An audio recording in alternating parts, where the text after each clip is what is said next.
ಎಲ್ರಿಗೂ ಬೆಳಗಿನ ಶುಭೋದಯಗಳು ವಿದ್ಯಾರ್ಥಿಗಳೇ.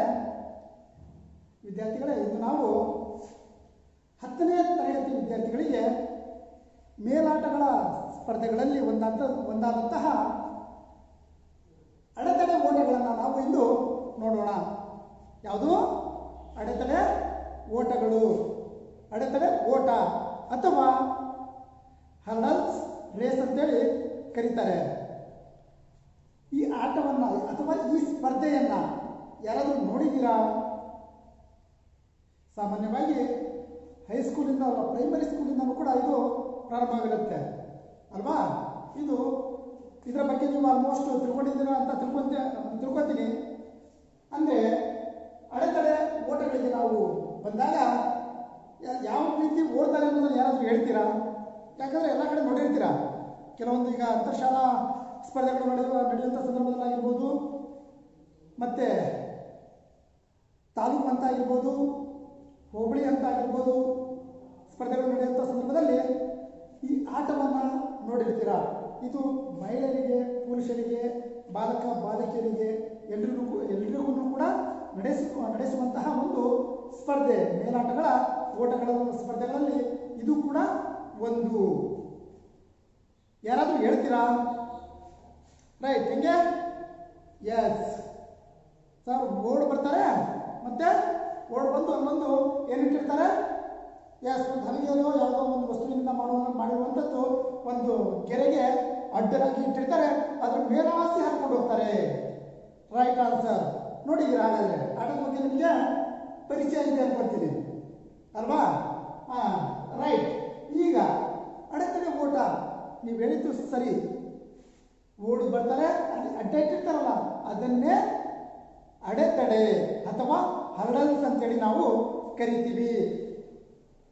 ಅದನ್ನು ನಾವು ಹರ್ಡಲ್ಸ್ ಅಂತೇಳಿ, ಹರ್ಡಲ್ಸ್ ಎಂಬ ಹೆಸರಿನಿಂದ ನಾವು ಕರಿತೀವಿ. ಅದರ ಬಗ್ಗೆ ನಾವು ಈ ಅಧ್ಯಾಯದಲ್ಲಿ ತಿಳ್ಕೊತೀವಿ ವಿದ್ಯಾರ್ಥಿಗಳೇ. ಅದರಲ್ಲಿ ಮೊದಲನೇದಾಗಿ ಅದರ ಹರ್ಡಲ್ಸ್ನ ರಚನೆಯನ್ನು ತಿಳ್ಕೊತೀವಿ, ಮತ್ತು ನಡೆಸುವಂತಹ ಕ್ರೀಡಾಕೂಟಗಳೇನದವಲ್ಲ, ಎಷ್ಟೆಷ್ಟು ವಯಸ್ಸಿನವರಿಗೆ ಎಷ್ಟೆಷ್ಟು ಮೀಟರ್ಗಳನ್ನು ಇಟ್ಟಿರ್ತಾರೆ ಅನ್ನೋದನ್ನು ತಿಳ್ಕೊತೀವಿ. ನಂತರದಲ್ಲಿ ನಿಯಮಗಳನ್ನು ತಿಳ್ಕೊತೀವಿ, ಹಾಗೂ ಕ್ರೀಡಾಪಟುಗಳ ಸಾಧನೆ ಮತ್ತು ಪರೀಕ್ಷೆಗಳನ್ನು ನಾವು ತಿಳ್ಕೊತೀವಿ. ವಿದ್ಯಾರ್ಥಿಗಳೇ, ನೆನಪಿರಲಿ, ಹರ್ಡಲ್ಸ್ ಅಂತೇಳಿ ಬಂದ್ಬಿಟ್ಟೆ ನಮಗೆ ನೆನಪರೋದು PT ಉಷಾ ಅಲ್ವಾ? PT ಉಷಾ ಯಾರಿಗೆ ಗೊತ್ತಿಲ್ಲ? ಈ ಇಡೀ ವಿಶ್ವನೇ ಕೊಂಡಾಡಿದಂತಹ, ಅದು ಭಾರತಕ್ಕೆ ಹೆಮ್ಮೆಯನ್ನು ತಂದ ಮೇಲಾಟಗಳ ಸ್ಪರ್ಧೆಗಳಲ್ಲಿ ಹೆಮ್ಮೆಯನ್ನು, ಕೀರ್ತಿಯನ್ನು ತಂದುಕೊಟ್ಟಂತಹ ಕ್ರೀಡಾಪಟು PT ಉಷಾ ಅಂತೇಳಿ ಎಲ್ರಿಗೂ ಕೂಡ ಗೊತ್ತಿದೆ ಅಲ್ವಾ? ಅವರಿಗೆ ಪಯೋಳಿ ಎಕ್ಸ್ಪ್ರೆಸ್ ಅಂತ ಕೂಡ ಕರೀತಿದ್ರು. ಅವ್ರ ಹೆಸರು ಯಾಕೆ ಹೇಳ್ತಿದ್ದೀನಿ ಅಂದರೆ, ಆ ಆಟಕ್ಕೂ ಇವರಿಗೆ ಸಂಬಂಧ ಇರೋದ್ರಿಂದ ನಾನು ಅವ್ರ ಬಗ್ಗೆ ಸ್ವಲ್ಪ ಪರಿಚಯವನ್ನು ಕೂಡ ಮಾಡ್ಕೊಳ್ತಿದ್ದೀನಿ ವಿದ್ಯಾರ್ಥಿಗಳೇ. ಈಗ ಮೊದಲಿನಿಂದ ಬರೋಣ ಅಲ್ವಾ? ಯಾವುದೋ ಒಂದು ಓಟಗಳ ಸ್ಪರ್ಧೆಗಳನ್ನು ನೀವು ತಗೊಳ್ರಿ. ಆ ಓಟಗಳ ಸ್ಪರ್ಧೆಗಳಲ್ಲಿ ಯಾವ ರೀತಿಯ ಶರೀರವನ್ನು ಹೊಂದಿರಬೇಕು ಅನ್ನೋದು ಬೇಕು ಅಲ್ವಾ? ಮನುಷ್ಯ ಒಂದು ಕ್ರೀಡೆಯಲ್ಲಿ ಭಾಗವಹಿಸ್ತಾನಂದರೆ, ಒಂದು ಸ್ಪರ್ಧೆಯಲ್ಲಿ ಭಾಗವಹಿಸ್ತಾನಂದರೆ ಅವನ ಗುಣಲಕ್ಷಣಗಳು ಹೀಗೇ ಇರಬೇಕು ಅಂತೇಳಿ ಹೇಳ್ತೀವಿ. ಯಾಕೆ ಹೇಳ್ತೀವಿ? ಎಸ್, ಆ ರೀತಿಯ ಗುಣಲಕ್ಷಣವನ್ನು ನಾವು ಹೊಂದಿದರೆ ಆ ಕ್ರೀಡೆಯಲ್ಲಿ, ಆ ಸ್ಪರ್ಧೆಯಲ್ಲಿ ಉತ್ತಮವಾದಂತಹ ಪ್ರದರ್ಶನವನ್ನು ತೋರ್ಬೋದು ಅನ್ನೋ ಉದ್ದೇಶದಿಂದ ನಾವೇನು ಮಾಡ್ತೀವಿ? ಹೀಗೆ ಇರಬೇಕು ಅನ್ನೋದನ್ನು ನಾವು ಹೇಳ್ತೀವಿ. ಅದೇ ರೀತಿ ಓಟಗಳ ಸ್ಪರ್ಧೆ, ಯಾಕಂದರೆ ಮೇಲಾಟಗಳಲ್ಲಿ ಬರುವಂತಹ ಓಟಗಳ ಸ್ಪರ್ಧೆಗಳಲ್ಲಿ ಇದು ಕೂಡ ಒಂದು ಉತ್ತಮವಾದಂತಹ ಓಟದ ಸ್ಪರ್ಧೆಯಾಗಿದೆ ಅಲ್ವಾ? ಓಡ್ತಾ ಹೋಗಬೇಕು, ಅಲ್ಲಿರುವಂತಹ ಹರ್ಡಲ್ಸ್ನ ಮೇಲಿಂದ ಹಾರಿ ಇನ್ನು ಮುಂದೆ ಓಡಬೇಕು. ಇನ್ನೂ ಹರ್ಡಲ್ಸ್ಗಳು ನಡೀತವೆ, ಅವುಗಳನ್ನ ದಾಟಿ ಗುರಿಯನ್ನು ತಲುಪಬೇಕಾಗತ್ತೆ. ಅದಕ್ಕೆ ಎತ್ತರಬೇಕು, ನೀಳಕಾಯದ ಎತ್ತರೋ ನೀಳಕಾಯ ಹೊಂದಿರುವಂಥರು. ನೋಡ್ರಿ, ನೀಳಕಾಯವನ್ನು ಹೊಂದಿರಬೇಕು. ನೀಳಕಾಯ ಅಂದ್ರೆ ಏನು? ಎಸ್, ತೆಳ್ಳಗೆ ಉದ್ದಕ್ಕೆ ಇರಬೇಕು ಅಂತ ಹೇಳ್ತೀವಲ್ವಾ? ಚಕ್ಕೆ ಇದ್ದಂಗಿರ್ಬೇಕು ಅಂತ ಹೇಳ್ತೀವಲ್ವಾ? ಆ ರೀತಿ ತೆಳ್ಳಗೆ ಇರಬೇಕು ಅಂತೇಳಿ. ನಂತರದಲ್ಲಿ ಉದ್ದನೆಯ ಕಾಲುಗಳು ಉದ್ದ ಯಾಕಬೇಕು ಅಂತೇಳಿ ಕೇಳ್ಬೋದಲ್ವಾ? ನೋಡ್ರಿ, ಓಟಗಳ ಸ್ಪರ್ಧೆಗಳಲ್ಲಿ ಕಾಲು ಉದ್ದ ಇದ್ರೆ ಹೆಜ್ಜೆ ಏನು ಮಾಡ್ಬೋದು? ಎಸ್, ದೊಡ್ಡ ದೊಡ್ಡ ಹೆಜ್ಜೆಯನ್ನಿಟ್ಟು ಸ್ಪೀಡಾಗಿ ಹೋಗಬೇಕು. ಇನ್ನೊಂದು ಕೇಳ್ಬೋದು, ಸರ್ ಉದ್ದ ಕಾಲಿಗೆ ಬಿಟ್ಟರೆ ಸಾಕ ಅಂತೇಳಿ. ಉದ್ದನೆಯ ಕಾಲುಗಳುಳ್ಳ ಶರೀರವನ್ನು ಹೊಂದಿರುವವರು ಬೇಕು ಅಂತೇಳಿ. ನೀಳಕಾಯದ ಉದ್ದನೆಯ ಕಾಲುಗಳುಳ್ಳ ಶರೀರವನ್ನ ಹೊಂದಿರ್ತಾರಲ್ಲ ಅಂಥವರು ಈ ಸ್ಪರ್ಧೆಯಲ್ಲಿ ಹೆಚ್ಚಿನದಾಗಿ ಭಾಗವಹಿಸ್ತಾರೆ. ವಿದ್ಯಾರ್ಥಿಗಳೇ, ತುಂಬಾನೇ ಮುಖ್ಯ.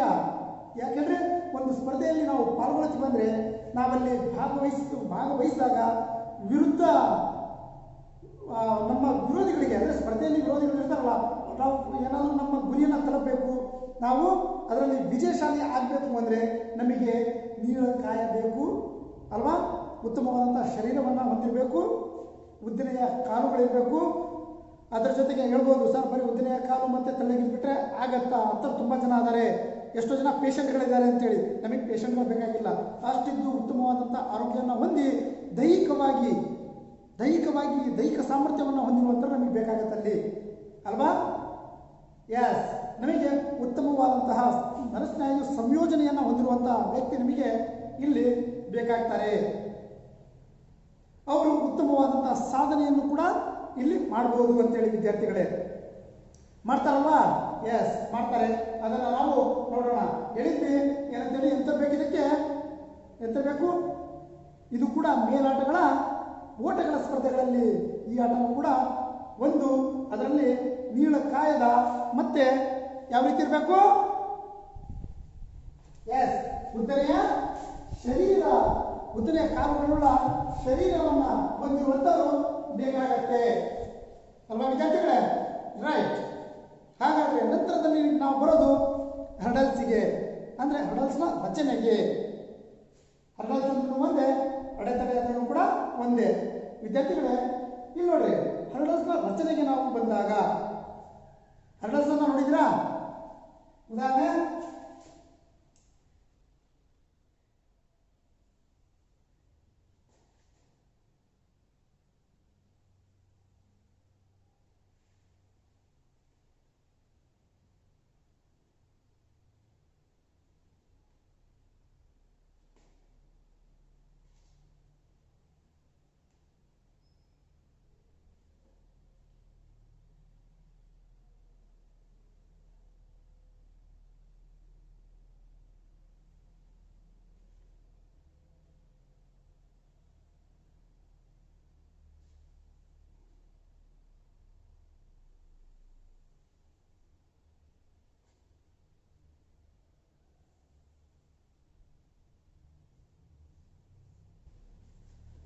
ವಿದ್ಯಾರ್ಥಿಗಳೇ, ಉದಾಹರಣೆ ನಿಮಗೆ ತೋರಿಸ್ತಾ ಇರೋದು ಈ ರೀತಿ. ಇದನ್ನ ಹರ್ಡಲ್ಸ್ ಅಂತ ತಿಳ್ಕೊಳ್ಳಿ.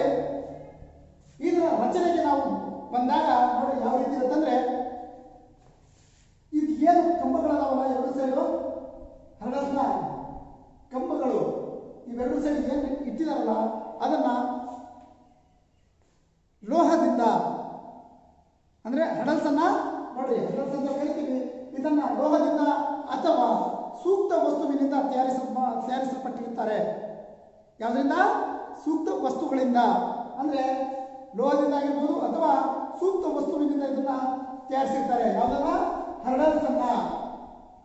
ಅದರ ಮೇಲೊಂದು, ಅದರ ತುದಿಯ ಭಾಗಕ್ಕೆ, ಅಂದ್ರೆ ಅದರ ಮೇಲ್ಭಾಗಕ್ಕೆ ಒಂದು ಏನಿದೆ ಅಡ್ಡಪಟ್ಟಿ ಇರೋದನ್ನ ನಾವು ನೋಡ್ತೀವಿ. ಯಾವುದು? ಅಡ್ಡಪಟ್ಟಿ ಇರೋದನ್ನ ನಾವು ನೋಡ್ತೀವಿ ವಿದ್ಯಾರ್ಥಿಗಳೇ. ಈ ಅಡ್ಡಪಟ್ಟಿ ಏನು ಕಾಣ್ತಿದೆ ನಿಮಗೆ?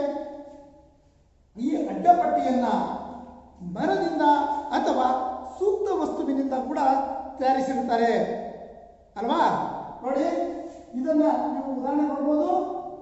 ಅಡ್ಡಪಟ್ಟಿ ಕಾಣ್ತಿದೆ. ಈ ಅಡ್ಡಪಟ್ಟಿಯನ್ನ ಯಾವ್ದರಿಂದ ಮಾಡಿರ್ತಾರೆ? ಮರದಿಂದ ಅಥವಾ ಅಡ್ಡಪಟ್ಟಿಯನ್ನ ಮರದಿಂದ ಅಥವಾ ಸೂಕ್ತ ವಸ್ತುವಿನಿಂದ ಮಾಡಿರ್ತಾರೆ ಅಂತ ಹೇಳಿದ್ವಿ. ಅದೇ ರೀತಿ ಈ ಹರ್ಡಲ್ಸ್ ಅನ್ನ ಯಾವ್ದರಿಂದ ಮಾಡಿರ್ತಾರೆ? ಲೋಹ ಅಥವಾ ಸೂಕ್ತ ವಸ್ತುಗಳಿಂದ ಮಾಡಲ್ಪಟ್ಟಿರುತ್ತದೆ. ವಿದ್ಯಾರ್ಥಿಗಳೇ, ನಂತರದಲ್ಲಿ ಎರಡು ಕಾಲುಗಳು ಮತ್ತೆ ಎರಡು ಕಂಬಗಳನ್ನು ನಾವು ನೋಡ್ತೀವಿ. ಚಿತ್ರದಲ್ಲಿ ಕಾಣುತ್ತೆ ವಿದ್ಯಾರ್ಥಿಗಳೇ, ನಿಮ್ಮ ಬುಕ್ಸ್ ನಲ್ಲಿ ಚಿತ್ರ ಕೊಟ್ಟಿದ್ದಾರೆ. ಅದು ಎರಡು ಕಾಲುಗಳು ಮತ್ತು ಎರಡು ಕಂಬಗಳನ್ನ ಹೊಂದಿದೆ. ಅವುಗಳ ಆಧಾರದಲ್ಲಿ ಇದನ್ನ ನಿಲ್ಲಿಸಿರ್ತಾರೆ. ಯಾವುದನ್ನ? ಅವುಗಳನ್ನ ಆಧಾರದಲ್ಲಿ ಇದನ್ನ ಬಿಗಿಗೊಳಿಸಿರ್ತಾರೆ. ಯಾಕಂದ್ರೆ ಅಲ್ಲಾಡಬಾರ್ದು ಅನ್ನೋ ಉದ್ದೇಶದಿಂದ ಮಾಡಿರ್ತಾರೆ. ಅದನ್ನ ಬಿಗಿಗೊಳಿಸಿರ್ತಾರೆ. ಯಾವುದನ್ನ? ಹರ್ಡಲ್ಸ್ ಅನ್ನ. ಎರಡು ಕಾಲುಗಳು ಮತ್ತು ಎರಡು ಕಂಬಗಳ ಸಹಾಯದಿಂದ ಹರ್ಡಲ್ಸ್ ಅನ್ನ ಭದ್ರವಾಗಿ ನಿಲ್ಲಿಸಿರ್ತಾರೆ. ಅದನ್ನು ನಾವು ಕಾಣಬಹುದು. ನಂತರದಲ್ಲಿ ವಿದ್ಯಾರ್ಥಿಗಳೇ ಇದನ್ನ ಆಯತಾಕಾರದ ಚೌಕಟ್ಟಿನಿಂದ ಕೂಡಿರೋದನ್ನ ನಾವು ನೋಡಬಹುದು. ಆಯತಾಕಾರದ ಚೌಕಟ್ಟಿನಿಂದ ಕೂಡಿರೋದನ್ನ ನಾವು ಕಾಣ್ತೀವಿ. ವಿದ್ಯಾರ್ಥಿಗಳಲ್ಲಿ ನೀವು ಚಿತ್ರದಲ್ಲಿ ನೋಡಬಹುದು ಯಾವ ರೀತಿಯಾಗಿ ಇದು ಇದೆ ಮತ್ತು ಅದನ್ನ ಲೋಹ ಮತ್ತು ಸೂಕ್ತ ವಸ್ತುವಿನಿಂದ ಮಾಡಿರೋದನ್ನು ಕೂಡ ನಾವು ನೋಡ್ತೀವಿ. ಹಾಗೆಯೇ ಅಡ್ಡಪಟ್ಟಿ ಅಂದ್ರೆ ಅಡೆತಡೆಯ ಅಡ್ಡಪಟ್ಟಿಯನ್ನ ಯಾವ ರೀತಿ ಮಾಡಿದ್ದಾರೆ ಅನ್ನೋದನ್ನು ಕೂಡ ನಾವು ಅಲ್ಲಿ ನೋಡಬಹುದು. ವಿದ್ಯಾರ್ಥಿಗಳೇ ನೀವು ಅಡೆತಡೆಯನ್ನ ನೀವು ನೋಡಿದಂತಹ ಸಂದರ್ಭದಲ್ಲಿ ಅಲ್ವಾ, ನೋಡಿದಂತಹ ಸಂದರ್ಭದಲ್ಲಿ ಗೊತ್ತಾಗುತ್ತೆ ಅಡೆತಡೆಯನ್ನು ಯಾವ ರೀತಿ ಬಿಗಿಗೊಳಿಸಿರ್ತಾರೆ. ಯಾಕಂದ್ರೆ ಸ್ಪರ್ಧಿಗಳು ಓಡುವಂತಹ ಸಂದರ್ಭದಲ್ಲಿಯೂ ಕೂಡ ಯಾವುದೇ ರೀತಿಯಿಂದ ಬೀಳಬಾರದು, ಆ ರೀತಿ ಭದ್ರವಾಗಿ ಅದನ್ನ ಇಟ್ಟಿರ್ತಾರೆ. ಮತ್ತೆ ಇಲ್ಲಿ ಒಂದು ಎರಡು ಮಾತು ಮಾಡಿದೀವಿ ವಿದ್ಯಾರ್ಥಿಗಳೇ ನಾನು. ಯಾಕಂದ್ರೆ ಈ ಹರ್ಡಲ್ಸ್ ಅನ್ನ ಹೆಚ್ಚು ಕಡಿಮೆ ಮಾಡಬಹುದು, ಹೈಟು ಮಾಡಬಹುದು ಮತ್ತೆ ಡೌನು ಕೂಡ ಮಾಡಬಹುದು. ನಮಗೆ ಎಷ್ಟು ಬೇಕೋ ಅಷ್ಟು, ಅಂದ್ರೆ ಅದರ ಅಳತೆಯನ್ನು ಆಮೇಲೆ ಹೇಳ್ತೀನಿ, ಅದನ್ನ ಹೆಚ್ಚು ಕಡಿಮೆ ನಾವು ಮಾಡಬಹುದಾಗತ್ತೆ, ಮಾಡಬಹುದು ಕೂಡ. ವಿದ್ಯಾರ್ಥಿಗಳೇ ಅದಕ್ಕೆ ಹೇಳೋದು ಹರ್ಡಲ್ಸ್ ಅನ್ನ ಲೋಹ ಹಾಗೂ ಅಥವಾ ಸೂಕ್ತ ವಸ್ತುವಿನಿಂದ ತಯಾರು ಮಾಡಿರ್ತಾರೆ. ಅಡ್ಡಪಟ್ಟಿಯನ್ನು ಅಷ್ಟೇ ಮರದಿಂದ ಅಥವಾ ಸೂಕ್ತ ವಸ್ತುಗಳಿಂದ ಅದನ್ನ ರೆಡಿ ಮಾಡಿ ಬಿಗಿಯಾಗಿ ಎರಡು ಕಂಬಗಳು ಮತ್ತೆ ಅವುಗಳ ಕಾಲುಗಳನ್ನ ಬಿಗಿಯಾಗಿ ಇಟ್ಟು ಏನ್ ಮಾಡಿರ್ತಾರೆ, ಯಾವುದೇ ಕಾರಣಕ್ಕೂ ಕೂಡ ಅದು ಅಲ್ಲಾಡದ ರೀತಿಯಲ್ಲಿ ಇಟ್ಟಿರ್ತಾರೆ, ಬಿಗಿಗೊಳಿಸಿರ್ತಾರೆ. ಅದು ಯಾವ ಆಕಾರದಲ್ಲಿರುತ್ತೆ, ಆಯತಾಕಾರದ ಚೌಕಟ್ಟನ್ನ ಇರೋದನ್ನ ನಾವು ಕಾಣಬಹುದು. ಅದನ್ನ ಹೆಚ್ಚು ಕಡಿಮೆ ಎತ್ತರವನ್ನು ಮಾಡ್ಕೋಬಹುದು ಮತ್ತೆ ಕಡಿಮೆನೂ ಕೂಡ ಮಾಡ್ಕೋಬಹುದು. ರೈಟ್. ಈಗ ವಿದ್ಯಾರ್ಥಿಗಳೇ ಇಷ್ಟ ಆಯ್ತು ಹರ್ಡಲ್ಸ್, ಅದರ ಅಳತೆಗಳಿಗೆ ನಾವು ಈಗ ಹೋಗೋಣ. ನೋಡಿ ವಿದ್ಯಾರ್ಥಿಗಳೇ, ಅಡೆತಡೆಯ ಅಗಲ ಏನು, ಅಡೆತಡೆಯ ಅಗಲ ಇಲ್ಲಿಂದ ಇಲ್ಲಿಗೆ ಎಷ್ಟಿರುತ್ತೆ?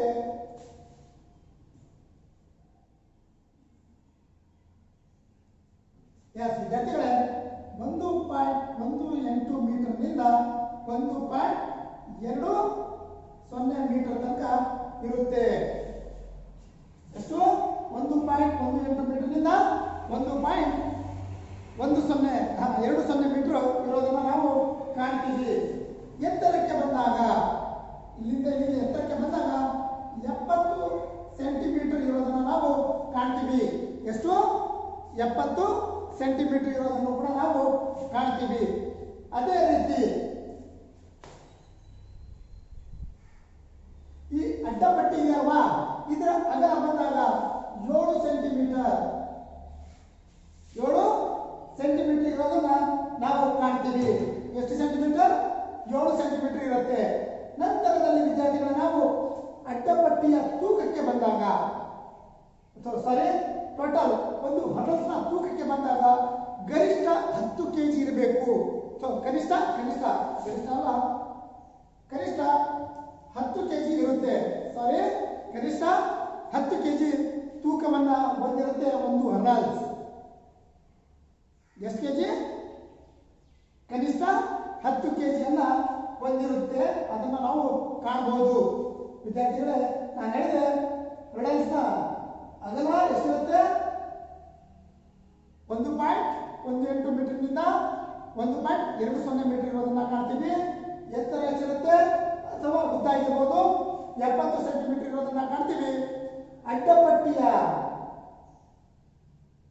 ಅಡ್ಡಪಟ್ಟಿಯ ಅಗಲವನ್ನು ನಾವು ನೋಡಿದಾಗ 7 ಸೆಂಟಿಮೀಟರ್ ಇರೋದನ್ನ ನಾವು ಕಾಣ್ತೀವಿ ವಿದ್ಯಾರ್ಥಿಗಳೇ. ಅದೇ ಅಡ್ಡಪಟ್ಟಿಯ ದಪ್ಪಕ್ಕೆ ಬಂದಾಗ, ದಪ್ಪ ಅಂದ್ರೆ ಗೊತ್ತಾಗುತ್ತಲ್ಲ, ಥಿಕ್ನೆಸ್ 1 ಸೆಂಟಿಮೀಟರ್ನಿಂದ 2.5 ಸೆಂಟಿಮೀಟರ್ ಇರುತ್ತೆ. ಅಡ್ಡಪಟ್ಟಿಯ ದಪ್ಪ ಎಷ್ಟಿರುತ್ತೆ? 1 ಸೆಂಟಿಮೀಟರ್ನಿಂದ 2.5 ಸೆಂಟಿಮೀಟರ್ ಇರೋದನ್ನು ನಾವು ಕಾಣ್ತೀವಿ. ಮತ್ತೇನಾದ್ರೂ ಡೌಟ್ಸ್ ಇದ್ರೆ ನೀವು ಕೇಳ್ಬೋದು.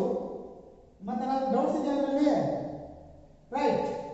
ನೋಡಿ ವಿದ್ಯಾರ್ಥಿಗಳೇ, ಇದು ರಚನೆ. ಇನ್ನ ನಂತರದಲ್ಲಿ ನಾವು 3ನೇ ಪಾಯಿಂಟಿಗೆ ನಾವು ಬಂದಾಗ ವಿದ್ಯಾರ್ಥಿಗಳೇ, ಅಡ್ಡಪಟ್ಟಿಗೆ ಬಿಳಿ ಮತ್ತು ಕಪ್ಪು ಬಣ್ಣವನ್ನು ಹಾಕಿರ್ತಾರೆ, ನೋಡಿರ್ತೀರಾ ಅಲ್ವಾ? ಬಿಳಿ ಮತ್ತು ಕಪ್ಪು ಬಣ್ಣವನ್ನು ಹಾಕಿರೋದನ್ನ ನೋಡಿರ್ತೀರಾ.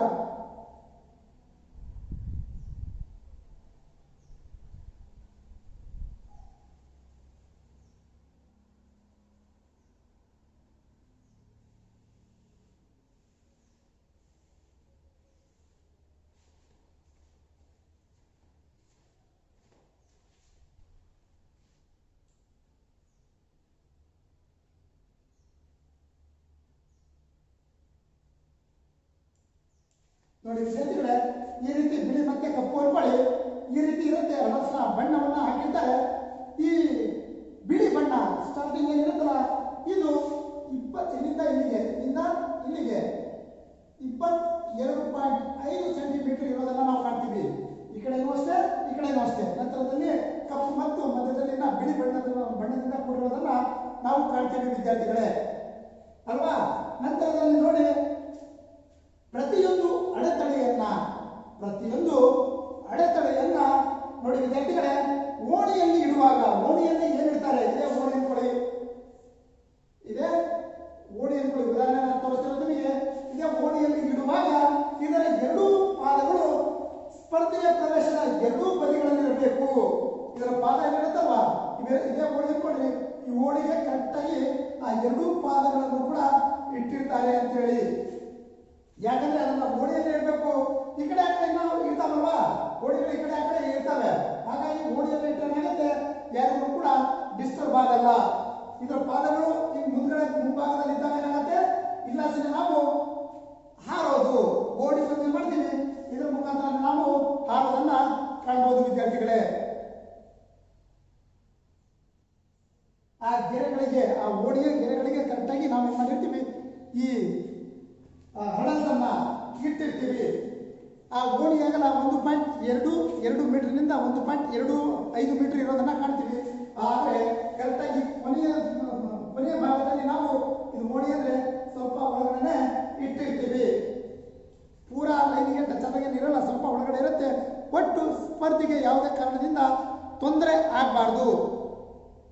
ಆ ರೀತಿಯಾಗಿ ಕರೆಕ್ಟಾಗಿ ಆ ಓಣಿಯಲ್ಲೇ ಬಿಗಿಗೊಳಿಸಿರ್ತಾರೆ. ಯಾವುದನ್ನ? ಹರ್ಡಲ್ಸನ್ನ. ಈಗ ನಂತರದಲ್ಲಿ ನಾವು ನೋಡ್ಬೋದು ವಿದ್ಯಾರ್ಥಿಗಳೇ, ಈಗ ನೋಡಿದ್ವಿ ಏನನ್ನ, ಹರ್ಡಲ್ಸ್ನ ರಚನೆ ಅಂದ್ರೆ ಮೊದಲಿಗೆ ಯಾವ ವಸ್ತುಗಳಿಂದ ಮಾಡಿರ್ತಾರೆ ಅಲ್ವಾ? ಏನಂದ್ವಿ? ಹರ್ಡಲ್ಸ್ ಅನ್ನ ಅಥವಾ ಅಡೆತಡೆಯನ್ನ ಲೋಹ ಅಥವಾ ಸೂಕ್ತ ವಸ್ತುವಿನಿಂದ ಮಾಡಿರ್ತಾರೆ ಅಂದ್ವಿ. ಅದೇ ರೀತಿ ಅಡ್ಡಪಟ್ಟಿಯನ್ನಾಗಿರ್ಬೋದು ಮರದಿಂದ ಅಥವಾ ಸೂಕ್ತ ವಸ್ತುಗಳಿಂದ ಅದನ್ನು ಕೂಡ ತಯಾರು ಮಾಡಿರ್ತಾರೆ ಅಲ್ವಾ? ಅವುಗಳಿಗೆ ಮಾಡಿರ್ತಾರೆ ಈ ಅಡೆತಡೆಯನ್ನ 2 ಕಂಬಗಳು ಮತ್ತೆ 2 ಕಾಲುಗಳನ್ನ ಬಿಗಿಗೊಳಿಸಿರ್ತಾರೆ. ಅಡೆತಡೆಗೆ ಬಿಗಿಗೊಳಿಸಿರ್ತಾರೆ. ಅದು ಯಾವುದೇ ಕಾರಣಕ್ಕೂ ಕೂಡ ಅಲ್ಲಾಡಬಾರದು, ಭದ್ರಗೊಳಿಸಿರ್ತಾರೆ ಬಿಗಿಗೊಳಿಸಿ. ನಂತರದಲ್ಲಿ ಇದು ಆಯತಾಕಾರದ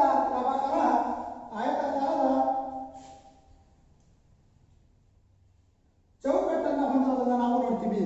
ಆಯತಾಕಾರದ ಚೌಕಟ್ಟನ್ನ ಹೊಂದಿರುತ್ತೆ ಯಾವುದು? ಅಡೆತಡೆ ಅಲ್ವಾ ವಿದ್ಯಾರ್ಥಿಗಳೇ? ನಂತರದಲ್ಲಿ ಮತ್ತೆ ಹೇಳಿದೆ, ಈ ಹರ್ಡಲ್ಸ್ ಅನ್ನ ಹೆಚ್ಚು ಕಡಿಮೆ ಕೂಡ ಮಾಡಬಹುದು. ಹರ್ಡಲ್ಸ್ ಅನ್ನ ಹೆಚ್ಚು ಕಡಿಮೆ ಕೂಡ ಮಾಡಬಹುದು. ಅಂದ್ರೆ ಅದನ್ನ ಹೆಚ್ಚಿಸಬಹುದು, ಕಡಿಮೆ ಕೂಡ ಮಾಡಬಹುದು. ಯಾಕಂದ್ರೆ ಇದರ ಎತ್ತರವನ್ನ ಹೆಚ್ಚು ಕಡಿಮೆ ಅಂದ್ರೆ ಜೂನಿಯರ್ಸ್ ಇಂದ ಸಬ್ ಜೂನಿಯರ್ಸ್ ಆಗಿರ್ಬೋದು, ಜೂನಿಯರ್ಸ್ ಆಗಿರ್ಬೋದು, ಸೀನಿಯರ್ಸ್ ಆಗಿರ್ಬೋದು, ಏನು ಹಂತವಾಗಿ ಬರ್ತದಲ್ಲ, ಆ ಕೆಟಗರಿ ವೈಸ್ ಹೆಚ್ಚು ಕಡಿಮೆಯನ್ನ ಮಾಡಲಿಕ್ಕೆ ಈಸಿ ಆಗುವ ರೀತಿಯಲ್ಲಿ ಇದನ್ನ ಮಾಡಿರ್ತಾರೆ. ಇದನ್ನ ಇಲ್ಲಿ ನೆಟ್ ಬೋಲ್ಟ್ ಸಿಸ್ಟಮ್ ಕೂಡ ಇರುತ್ತೆ. ಇಲ್ಲಿ ಹೆಚ್ಚು ಕಡಿಮೆ ಮಾಡಲಿಕ್ಕೆ ನೆಟ್ ಬೋಲ್ಟ್ ಸಿಸ್ಟಮ್ ಅನ್ನು ಕೂಡ ಫಿಕ್ಸ್ ಮಾಡಿರ್ತಾರೆ. ಮತ್ತೆ ನಾನು ಹರ್ಡಲ್ಸ್ನ ರಚನೆ ಬಗ್ಗೆ ಅಂತ ಹೇಳಿದೆ, ಅದು 1.18 ಮೀಟರ್ನಿಂದ 1.20 ಮೀಟರ್ ಅಡೆತಡೆಯ ಅಗಲ ಇರುತ್ತೆ ಅಂತೇಳಿ. ಅದರ ಜೊತೆಗೆ ಹರ್ಡಲ್ಸ್ನ ಪಾದದ ಗರಿಷ್ಠ ಉದ್ದವನ್ನು ಕೂಡ ಹೇಳಿದ್ದೀನಿ. ಗರಿಷ್ಠ ಉದ್ದ ಎಷ್ಟಿರುತ್ತೆ? ಪಾದದ ಗರಿಷ್ಠ ಉದ್ದ 70 ಸೆಂಟಿಮೀಟರ್. ಹರ್ಡಲ್ಸ್ನ ಪಾದದ ಗರಿಷ್ಠ ಉದ್ದ ಎಷ್ಟಿರುತ್ತೆ? 70 ಸೆಂಟಿಮೀಟರ್ ಇರುತ್ತೆ ಅಂತ ಹೇಳಿದ್ವಿ. ಅಡ್ಡಪಟ್ಟಿಯ ಅಗಲಕ್ಕೆ ಬಂದಾಗ 7 ಸೆಂಟಿಮೀಟರ್ ಇರುತ್ತೆ ಅಂತ ತಿಳ್ಕೊಂಡ್ವಿ. ನಂತರದಲ್ಲಿ ಅಡ್ಡಪಟ್ಟಿಯ ದಪ್ಪಕ್ಕೆ ಬಂದಾಗ ಎಷ್ಟು ದಪ್ಪ ಇರುತ್ತೆ ಅಡ್ಡಪಟ್ಟಿ ಅಂದ್ರೆ 1 ಸೆಂಟಿಮೀಟರ್ನಿಂದ 2.5 ಸೆಂಟಿಮೀಟರ್ ಇರುತ್ತೆ ಅಂತೇಳಿ ನಾವು ತಿಳ್ಕೊಂಡ್ವಿ.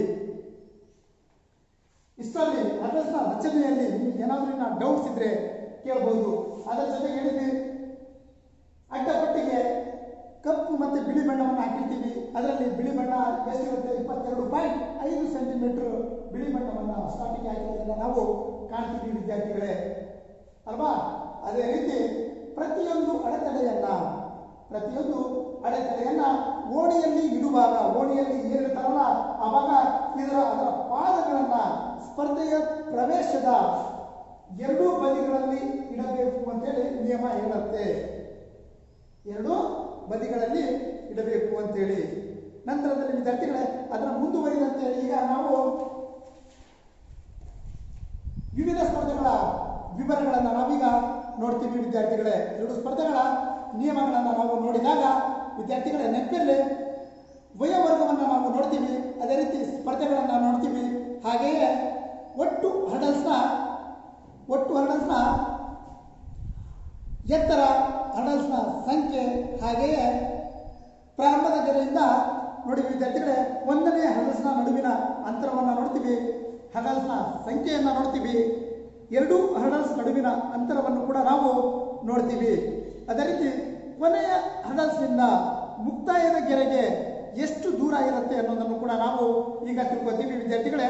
ನೋಡಿ, ಈಗ ವಯೋವರ್ಗಕ್ಕೆ ಬಂದಾಗ ಪುರುಷರಿಗೆ 110 ಮೀಟರ್ ಸ್ಪರ್ಧೆಯಲ್ಲಿ 1.067 ಮೀಟರ್ ಹರ್ಡಲ್ಸ್ನ ಎತ್ತರ ಇರುತ್ತೆ. ಎಷ್ಟು? ಒಟ್ಟು ಹರ್ಡಲ್ಸ್ನ ಎತ್ತರ ಎಷ್ಟಿರುತ್ತೆ? 1.067 ಮೀಟರ್ ಇರೋದನ್ನು ನಾವು ಕಾಣ್ತೀವಿ. ನಂತರ ಎಷ್ಟು ಹರ್ಡಲ್ಸ್ಗಳನ್ನು ಇಟ್ಟಿರ್ತಾರೆ? ಯಾರಿಗೆ? ಪುರುಷರಿಗೆ. ಎಷ್ಟು ಹರ್ಡಲ್ಸನ್ನು ಇಟ್ಟಿರ್ತಾರೆ ಅಂದರೆ 10 ಹರ್ಡಲ್ಸ್ಗಳನ್ನು ಇಟ್ಟಿರ್ತಾರೆ. ಎಷ್ಟು? 10.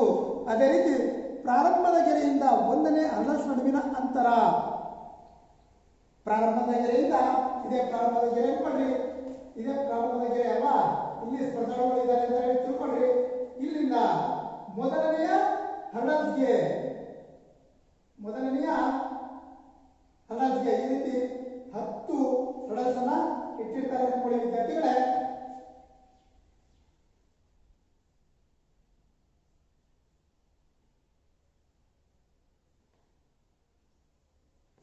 ಉದಾಹರಣೆಗೆ ನಿಮಗೆ ತೋರಿಸ್ತಿರೋದು ವಿದ್ಯಾರ್ಥಿಗಳೇ 10 ಹರ್ಡಲ್ಸ್ ಇದಾವೆ ಅಂತ ಹೇಳಿ ತಿಳ್ಕೊಳ್ಳಿ.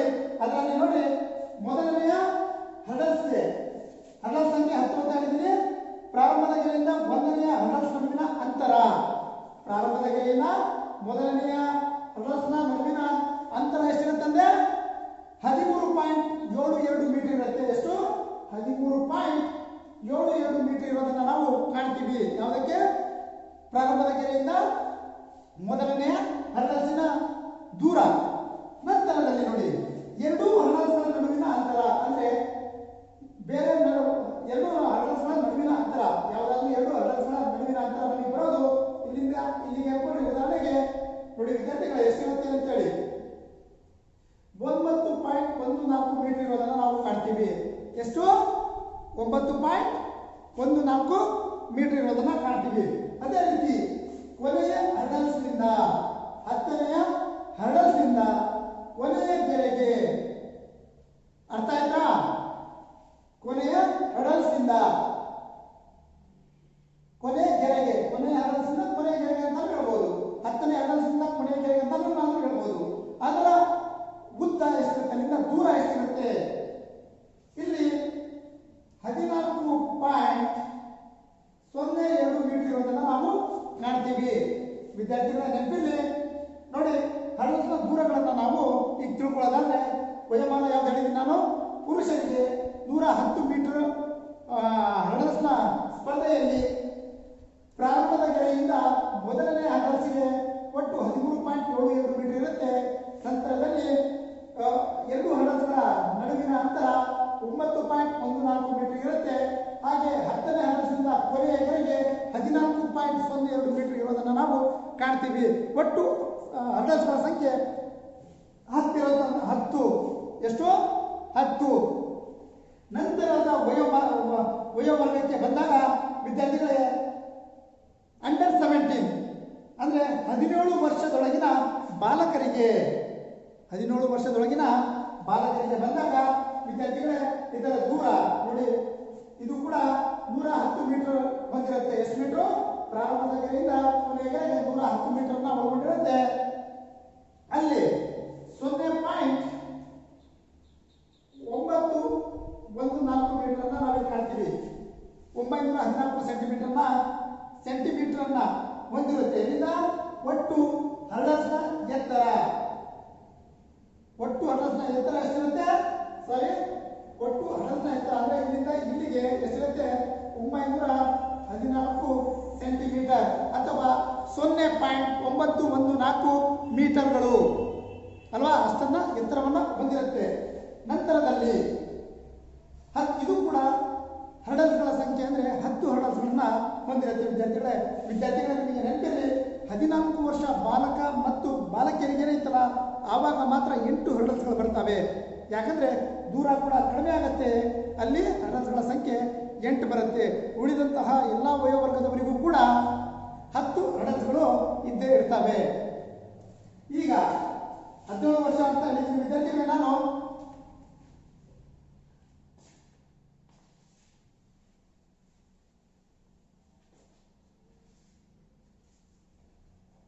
ನೋಡಿ ವಿದ್ಯಾರ್ಥಿಗಳೇ, ಈಗ ಅಂಡರ್ 17 ಬಾಯ್ಸಿಗೆ 110 ಮೀಟರ್ ಓಟದ ಸ್ಪರ್ಧೆ 110 ಮೀಟರ್ ಇರುತ್ತೆ. ಅದರಂತೆ ಅವರಿಗೆ ಪ್ರಾರಂಭದ ಗೆರೆಯಿಂದ ಮೊದಲನೇ ಹರ್ಡಲ್ಸ್ಗೆ ಸೇಮ್ ಇರುತ್ತೆ. ಪ್ರಾರಂಭದ ಗೆರೆಯಿಂದ ಮೊದಲನೇ ಹರ್ಡಲ್ಸ್ಗೆ ದೂರ ಸೇಮ್ ಇರುತ್ತೆ. ಹಾಗೇನೆ ನಾವು 2 ಹರ್ಡಲ್ಸ್ಗಳ ನಡುವೆ ವ್ಯತ್ಯಾಸಕ್ಕೆ ಬಂದಾಗ ಅದು ಕೂಡ ಸೇಮ್ ಇರುತ್ತೆ. ಎಷ್ಟು? 9.14 ಮೀಟರ್ ಇರುತ್ತೆ. ನಂತರದಲ್ಲಿ ಸೀನಿಯರ್ಸ್ ಪುರುಷರಿಗೆ ನೋಡಿದ್ವಲ್ಲ, ಸೇಮ್ ಇಲ್ಲಿಯೂ ಕೂಡ ಇರುತ್ತೆ. ಪುರುಷರ ಏನೋ ಇಲ್ಲಿ ಹರ್ಡಲ್ಸ್ನ ಎತ್ತರ ಮಾತ್ರ ಕಡಿಮೆ ಆಗುತ್ತೆ ಹೊರತು ಸಂಖ್ಯೆ ಆಗಿರ್ಬೋದು, ಪ್ರಾರಂಭದ ಗೆರೆಯಿಂದ ಮೊದಲನೇ ಹರ್ಡಲ್ಸ್ ಇರುವಂತಹ ದೂರ ಆಗಿರ್ಬೋದು, ಮತ್ತೆ 2 ಹರ್ಡಲ್ಸ್ಗಳ ಅಂತರ ಆಗಿರ್ಬೋದು, ನಂತರದಲ್ಲಿ ಕೊನೆಯ ಹರ್ಡಲ್ಸ್ನಿಂದ ಕೊನೆಯ ಗೆರೆಗೆ ಅಥವಾ 10ನೇ ಹರ್ಡಲ್ಸ್ನಿಂದ ಕೊನೆಯ ಗೆರೆಗೆ ಇರುವಂತಹ ಅಂತರ ಆಗಿರ್ಬೋದು ಸೇಮ್ ಇರುತ್ತೆ. ನೋಡಿ ವಿದ್ಯಾರ್ಥಿಗಳೇ, 13.72 ಮೀಟರ್ ಮೊದಲನೇ ಹರ್ಡಲ್ಸ್ಗೆ ಪ್ರಾರಂಭದ ಗೆರೆಯಿಂದ ಇರುತ್ತೆ. 2 ಹರ್ಡಲ್ಸ್ಗಳ ನಡುವಿನ ಅಂತರ 9.14 ಮೀಟರ್ ಇರುತ್ತೆ. ನಂತರದಲ್ಲಿ ಕೊನೆಯ ಹರ್ಡಲ್ಸ್ನಿಂದ ಕೊನೆಯ ಗೆರೆಗೆ ಅಥವಾ ಅಂತ್ಯದ ಗೆರೆಗೆ ಎಷ್ಟಿರುತ್ತೆ? 14.02 ಮೀಟರ್ ಅಂಡರ್ 17 ಬಾಯ್ಸಿಗೂ ಕೂಡ ಇರೋದನ್ನು ನಾವು ಕಾಣ್ತೀವಿ. ನಂತರದಲ್ಲಿ ಬಾಲಕಿಯರಿಗೆ ಬಂದಾಗ, ಯಾರಿಗೆ?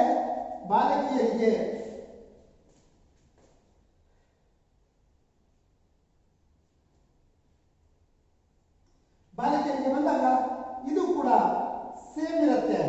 ಬಾಲಕಿಯರಿಗೆ ಬಂದಾಗ ಇದು ಕೂಡ ಸೇಮ್. ನಂತರದಲ್ಲಿ ಪುರುಷರಿಗೆ ತಗೊಳ್ಳೋಣ ವಿದ್ಯಾರ್ಥಿಗಳೇ. ಯಾರಿಗೆ? ಪುರುಷರಿಗೆ 400 ಮೀಟರ್ ತಗೊಂಡಾಗ ಎಷ್ಟು ಮೀಟರ್? 400 ಮೀಟರ್ ಹರ್ಡಲ್ಸ್ನ ಸ್ಪರ್ಧೆಗೆ ತಗೊಂಡಾಗ ಪುರುಷರಿಗೆ ನೆನಪಲ್ಲಿ 0.914 ಮೀಟರ್ ಎತ್ತರವನ್ನ ನೋಡ್ತೀವಿ. ಎಷ್ಟು? 0.94 ಮೀಟರ್ ಎತ್ತರವನ್ನ ನೋಡ್ತೀವಿ. ಅಲ್ಲಿಯೂ ಕೂಡ 10 ಹರ್ಡಲ್ಸ್ಗಳನ್ನ ಇರೋದನ್ನ ನೋಡ್ತೀವಿ. ಮೀಟರ್ಗಳ ಲೆಕ್ಕಾಚಾರದಲ್ಲಿ ಬಂದಾಗ ಅಂದ್ರೆ ಪ್ರಾರಂಭದ ಗೆರೆಯಿಂದ ಎಲ್ಲಿಗೆ? ಮೊದಲನೇ ಹರ್ಡಲ್ಸ್ಗೆ 45 ಮೀಟರ್ ಇರುತ್ತೆ. ಪ್ರಾರಂಭದ ಗೆರೆಯಿಂದ ಮೊದಲನೇ ಹರ್ಡಲ್ಸ್ಗೆ ಎಷ್ಟಿರುತ್ತೆ? 45 ಮೀಟರ್ ಇರುತ್ತೆ. ಎರಡೂ ಹರ್ಡಲ್ಸ್ಗಳ ನಡುವಿನ ಅಂತರ 35 ಮೀಟರ್. ಎಷ್ಟು? 2 ಹರ್ಡಲ್ಸ್ಗಳ ನಡುವಿನ ಅಂತರ ಎಷ್ಟಿರುತ್ತೆ? 35 ಮೀಟರ್ ಇರುತ್ತೆ. ಹಾಗೆಯೇ ಕೊನೆಗೆ ಅಂದ್ರೆ ಕೊನೆಯ ಹರ್ಡಲ್ಸ್ನಿಂದ ಕೊನೆಯ ಗೆರೆಗೆ 40 ಮೀಟರ್ ಇರೋದನ್ನ ನಾವು ಕಾಣ್ತೀವಿ. ಅರ್ಥ ಆಯ್ತಾ ವಿದ್ಯಾರ್ಥಿಗಳೇ? ನೋಡಿ, ಪುರುಷರಿಗೆ ವಯೋಮಾರ್ಗಕ್ಕೆ ಬಂದಾಗ ಪುರುಷರು 400 ಮೀಟರ್ ಓಟದ ಸ್ಪರ್ಧೆಯಲ್ಲಿ ಅಂದ್ರೆ ಹರ್ಡಲ್ಸ್ನ ಓಟದ ಸ್ಪರ್ಧೆಯಲ್ಲಿ ಹರ್ಡಲ್ಸ್ನ ಎತ್ತರ 914 ಸೆಂಟಿಮೀಟರ್ ಇರುತ್ತೆ. 10 ಹರ್ಡಲ್ಸ್ಗಳನ್ನು ನಾವಿಲ್ಲಿ ನೋಡ್ತೀವಿ. ಪ್ರಾರಂಭದ ಗೆರೆಯಿಂದ ಮೊದಲನೇ ಹರ್ಡಲ್ಸ್ಗೆ 45 ಮೀಟರ್ ಇರುತ್ತೆ. ನಂತರದ 2 ಹರ್ಡಲ್ಸ್ಗಳ ನಡುವಿನ ಅಂತರ ಅಥವಾ ದೂರ 35 ಮೀಟರ್ ಇರುತ್ತೆ. ಕೊನೆಯ ಗೆರೆಯಿಂದ 10ನೇ ಹರ್ಡಲ್ಸ್ಗೆ ಅಥವಾ 10ನೇ ಹರ್ಡಲ್ಸಿಂದ ಕೊನೆಯ ಗೆರೆಗೆ ಒಟ್ಟು ದೂರ 40 ಮೀಟರ್ ಇರೋದನ್ನು ನಾವು ಕಾಣ್ತೀವಿ. ಅದು ಪುರುಷರಿಗೆ 400 ಮೀಟರ್ ಹರ್ಡಲ್ಸ್ ಓಟದ ಸ್ಪರ್ಧೆಯಲ್ಲಿ. ನಂತರದಲ್ಲಿ ನೋಡಿದ್ವಿ ನಾವು ವಿದ್ಯಾರ್ಥಿಗಳೇ, ಮಹಿಳೆಯರಿಗೆ ಬಂದಾಗ, ಯಾರಿಗೆ? ಮಹಿಳೆಯರಿಗೆ ಬಂದಾಗ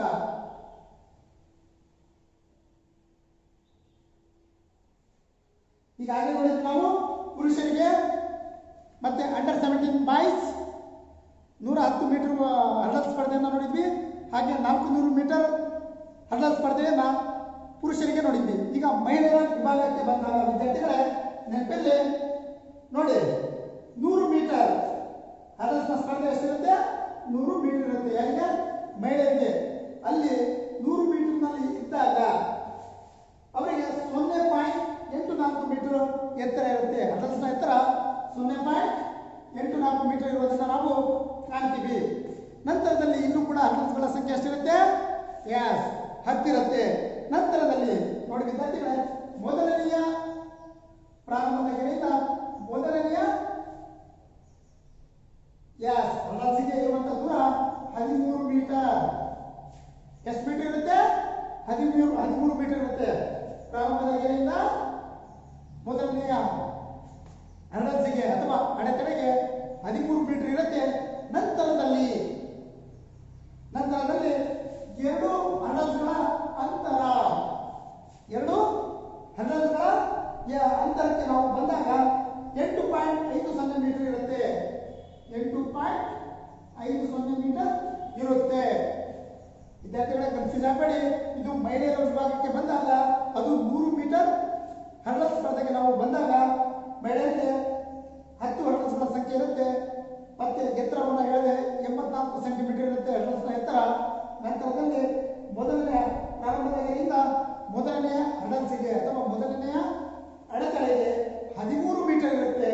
ನಂತರದಲ್ಲಿ ಎರಡು ಹಡಲ್ಸ್ಗಳ ಅಂತರ ಅಥವಾ ದೂರ, ಎರಡು ಹಡಲ್ಸ್ಗಳ ಅಂತರ ಅಥವಾ ದೂರ ಎಲ್ಲಿ ತನಕ? 9ನೆಯ ಹಡಲ್ಸ್ ತನಕ. ವಿದ್ಯಾರ್ಥಿಗಳೇ ನೆನಪಿರಲಿ, ಮೊದಲನೆಯ ಅಂದ್ರೆ ಪ್ರಾರಂಭದ ಗೆರೆಯಿಂದ ಮೊದಲನೆಯ ಹಡಲ್ಸ್ಗೆ ಮತ್ತು 10ನೆಯ ಹಡಲ್ಸ್ನಿಂದ ಕೊನೆಯ ಗೆರೆಗೆ ಅಂತರ ಚೇಂಜ್ ಇರುತ್ತೆ. ಉಳಿದಂತ ಎಲ್ಲ ಏನು ಬರ್ತಾವಲ್ಲ, 2ನೇ ಹಡಲ್ಸಿಂದ ಆಗಿರುವ 1ನೇ ಹಡಲ್ಸಿಂದ 10ನೆಯ ಹಡಲ್ಸ್ ಒಳಗಿನ ಅಂತರ ಇರೋದು ಎಲ್ರಿಗೂ ಕೂಡ ನೋಡಿ 8.50 ಮೀಟರ್. 8.50 ಮೀಟರ್ ಇರುತ್ತೆ. ಮತ್ತೆ ನೀವು ಕನ್ಫ್ಯೂಸ್ ಆಗಬೇಡಿ, ನಾನು ಕಡಿಮೆ ಬರ್ತಿದ್ದೀನಿ ಹಡಲ್ಸ್ಗಳ ಚಿತ್ರ ಅಲ್ವಾ. ನೀವೀಗ ಉದಾಹರಣೆಗೆ ನಾನು ತೋರಿಸ್ತಿದ್ದೀನಿ. ಈ 3ನೇ ಹಡಲ್ಸ್ ಅಂತ ತಿಳ್ಕೊಳ್ಳಿ, ಅಲ್ಲೂ ಕೂಡ 8.50 ಮೀಟರ್ ಇರುತ್ತೆ. ನಂತರದಲ್ಲಿ 4ನೇ ಹಡಲ್ಸ್ ತಗೊಳ್ಳಿ, ಅಲ್ಲೂ ಕೂಡ 8.50 ಮೀಟರ್ ಇರುತ್ತೆ. 5ನೇ ತಗೊಳ್ಳಿ, ಅಲ್ಲೂ ಕೂಡ 8.50 ಇರುತ್ತೆ. ಆದ್ರೆ 10ನೆಯ ಹಡಲ್ಸ್ ಇದೆಯಲ್ಲ, ಇದು 10ನೆಯ ಹಡಲ್ಸ್ ತಗೊಳ್ಳಿ, ಇಲ್ಲಿಂದ ಕೊನೆಯ ಗೆರೆಗೆ ಚೇಂಜ್ ಇರುತ್ತೆ. ಅಳತೆ ಅಥವಾ ದೂರ ಚೇಂಜ್ ಇರುತ್ತೆ. ಅಲ್ಲಿ 10.50 ಮೀಟರ್ ದೂರ. ಎಷ್ಟು? 10.50 ಮೀಟರ್ ದೂರವನ್ನು ನಾವು ಕಾಣ್ತೀವಿ. ಮತ್ತೊಮ್ಮೆ ಕೇಳಿಸ್ಕೊಳ್ಳಿ ವಿದ್ಯಾರ್ಥಿಗಳೇ, ಕನ್ಫ್ಯೂಸ್ ಆಗಬೇಡಿ. ಮಹಿಳೆಯರಿಗೆ 100 ಮೀಟರ್ ಹಡಲ್ ಸ್ಪರ್ಧೆಗೆ ನಾವು ಬಂದಾಗ ಅಲ್ಲಿಯೂ ಕೂಡ ಎತ್ತರ, ಹಡಲ್ಸ್ನ ಎತ್ತರ ಎಷ್ಟಿರುತ್ತೆ? 84 ಸೆಂಟಿಮೀಟರ್ ಇರೋದನ್ನು ನಾವು ಕಾಣ್ತೀವಿ. ಒಟ್ಟು 10 ಹಡಲ್ಸ್ಗಳ ಸಂಖ್ಯೆ 10 ಇರುತ್ತೆ. ಅವುಗಳ ನಾವು ಅಂತರಕ್ಕೆ ಬಂದಾಗ ಪ್ರಾರಂಭದ ಗೆರೆಯಿಂದ ಮೊದಲನೆಯ ಹಡಲ್ಸ್ಗೆ 13 ಮೀಟರ್ ಇರುತ್ತೆ. ಪ್ರಾರಂಭದ ಗೆರೆಯಿಂದ ಮೊದಲನೆಯ ಹಡಲ್ಸ್ಗೆ 3 ಮೀಟರ್ ಇರುತ್ತೆ. ನಂತರದಲ್ಲಿ ಎರಡು ಹಡಲ್ಸ್ಗಳ ನಡುವಿನ ಅಂತರ ಅಂದ್ರೆ ಅಲ್ಲಿಂದ ಎಲ್ಲ ಹಡಲ್ಸ್ಗಳ ನಡುವಿನ ಅಂತರ 8.50 ಮೀಟರ್ ಇರುತ್ತೆ. ಎಷ್ಟು? 8.50 ಮೀಟರ್ ಇರುತ್ತೆ. ನಂತರದಲ್ಲಿ ಕೊನೆಯ ಹಡಲ್ಸ್ ಅಥವಾ 10ನೆಯ ಹಡಲ್ಸ್ನಿಂದ ಕೊನೆಯ ಗೆರೆಗೆ 10ನೆಯ ಹಡಲ್ಸ್ನಿಂದ ಕೊನೆಯ ಗೆರೆಗೆ 10.50 ಮೀಟರ್ ಮಹಿಳೆಯರಿಗೆ ಇರುತ್ತೆ. ಕನ್ಫ್ಯೂಷನ್ ಆಗಿಲ್ಲ ಅನ್ಕೊಂತೀನಿ ವಿದ್ಯಾರ್ಥಿಗಳೇ. ನಂತರದಲ್ಲಿ 17 ವರ್ಷದೊಳಗಿನ ಬಾಲಕಿಯರಿಗೆ ಬಂದಾಗ ಅಂಡರ್ 17 ಗರ್ಲ್ಸ್ಗೆ ನಾವು ಬಂದಾಗ ವಿದ್ಯಾರ್ಥಿಗಳೇ, ಇದು ಕೂಡ ಸ್ಪರ್ಧೆಗೆ ಬಂದಾಗ 100 ಮೀಟರ್ ಇರುತ್ತೆ. ಅವರಿಗೆ ಒಂದೇ ಒಂದು ಬದಲಾವಣೆ ಆಗತ್ತೆ. ಅವ್ರಿಗೂ ಕೂಡ ಅದು ಎತ್ತರ. ಯಾವುದರ ಎತ್ತರ? ಈಗ ಪುರುಷರಿಗೆ ಮತ್ತೆ ಅಂಡರ್ 17 ವಯಸ್ಸಿಗೂ ಕೂಡ ಎತ್ತರ ಚೇಂಜ್ ಆಗಿತ್ತಲ್ವಾ, ಅದೇ ರೀತಿ ಮಹಿಳೆಯರಿಗೂ ಅಂಡರ್ 17 ವಯಸ್ಸಿಗೂ ಕೂಡ ಇಲ್ಲಿ ಎತ್ತರ ಚೇಂಜ್ ಆಗುತ್ತೆ. ಅದರ ಎತ್ತರ 762 ಸೆಂಟಿಮೀಟರ್.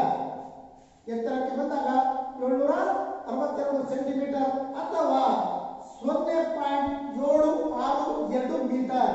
0.762 ಮೀಟರ್ಗಳು. ಅದನ್ನ ಬಿಟ್ಟರೆ ಉಳಿದಂತಹ ಅಳತೆಗಳು, ದೂರಗಳು ಸೇಮ್ ಇರುತ್ತೆ. 10 ಹಡಲ್ಸ್ ಹೊಂದಿರುತ್ತೆ. ಪ್ರಾರಂಭದಿಂದ ಮೊದಲನೆಯ ಹಡಲ್ಸ್ಗೆ 13 ಮೀಟರ್ ಇರುತ್ತೆ. ನಂತರದಲ್ಲಿ ಎರಡೂ ಹಡಲ್ಸ್ಗಳ ಅಂತರ ಕೂಡ 8.50 ಮೀಟರ್ ಕೂಡ ಇರುತ್ತೆ. ಹಾಗೆ ಕೊನೆಯ ಹಡಲ್ಸ್ನಿಂದ ಕೊನೆಯ ಗೆರೆಗೆ 10ನೇ ಹಡಲ್ಸ್ನಿಂದ ಕೊನೆಯ ಗೆರೆಗೆ 10.50 ಮೀಟರ್ ಇರೋದನ್ನು ನಾವು ಕಾಣ್ತೀವಿ ವಿದ್ಯಾರ್ಥಿಗಳೇ. ಇಲ್ಲಿ ಸೀನಿಯರ್ಸ್ ಮಹಿಳೆಯರು ಹಾಗೂ ಜೂನಿಯರ್ಸ್ ಅಂದರೆ ಅಂಡರ್ 17 ಗರ್ಲ್ಸಿಗೆ ಸೇಮ್ ದೂರ ಇರುತ್ತೆ, ಒಂದೇ ಚೇಂಜ್ ಆಗುತ್ತೆ ಹಡಲ್ಸ್ನ ಎತ್ತರ. ನಂತರದಲ್ಲಿ ವಿದ್ಯಾರ್ಥಿಗಳೇ, ಮಹಿಳೆ ಮತ್ತು ಎಲ್ಲ ವರ್ಗದ ಬಾಲಕಿಯರಿಗೆ ನಾವು ಬಂದಾಗ 400 ಮೀಟರ್ ವಿದ್ಯಾರ್ಥಿಗಳೇ, 400 ಮೀಟರ್ ಓಟದ ಸ್ಪರ್ಧೆಗೆ ನಾವು ಬಂದಾಗ ಮಹಿಳೆಯರು ಹಾಗೂ ಎಲ್ಲ ವರ್ಗದ ಬಾಲಕಿಯರಿಗೆ 400 ಮೀಟರ್ ಓಟದ ಸ್ಪರ್ಧೆಗೆ ಬಂದಾಗ ಎತ್ತರ ನೋಡಿ ವಿದ್ಯಾರ್ಥಿಗಳೇ 762 ಸೆಂಟಿಮೀಟರ್ ಇರುತ್ತೆ. ಎತ್ತರ ಎಷ್ಟಿರುತ್ತೆ? 762 ಸೆಂಟಿಮೀಟರ್ ಇರುತ್ತೆ.